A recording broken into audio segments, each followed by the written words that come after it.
রবিবার বিকাল পর্যন্ত 3 দিনের টাইম দিয়েছে। আর তারা হচ্ছে যে স্যার ওই প্রেস কনফারেন্স করে তারা বলছে যে আপনাদের এই চিঠি যেটা আপনারা স্বীকার করেছেন এটা বৈধতা নাই, এটা অবৈধ। তারপরে আপনারা কিভাবে তাদেরকে আবার আর্জন করেছেন? দেখেন তারা কি বলেছে না বলেছে এটা আমাদের ব্যাপার না, আমরা শোনার দরকারও নাই। আমরা চিঠি দিয়েছি, আমরা বৈধ না অবৈধ আমরা জেনেই দিয়েছি। আমাদের কিছু ধারাবাহিকতা আইন মেনে কাজ করতে হবে। তারা সময় চেয়েছে, কোর্টও সময় দেয় অনেক সময় না, কাজে আমরা সময়টা না দিলে they get a benefit in the court, কাজে আমরা 2 দিন সময় দিয়েছি।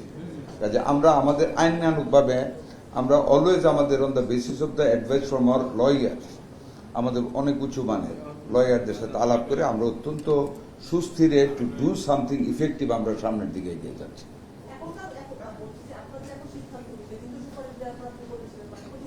আমরা আরো 2 দিন টাইম দিয়েছি ওনাদেরকে, 2 দিন টাইম দিয়েছি, আজকে এবং কালকে ওনারা ওনাদের রিপ্লাই দেবেন, তারপরে আবার আমরা সিদ্ধান্ত নেব।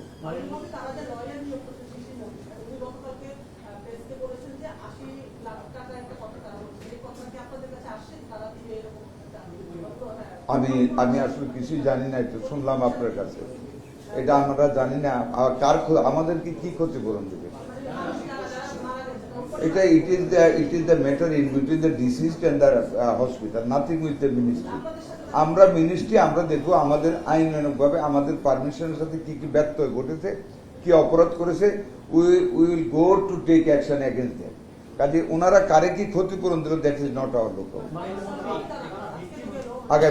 আগামীকাল 2 দিন আমরা সময় দিয়েছি।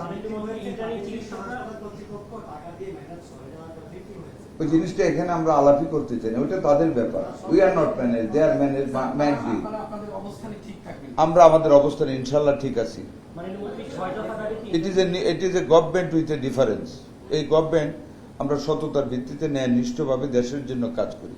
কাজে এটা যেহেতু জনস্বার্থ সংশ্লিষ্ট, আমরা জনস্বার্থ সংশ্লিষ্ট থেকে 1 বিন্দু মাত্র পিছপা হব।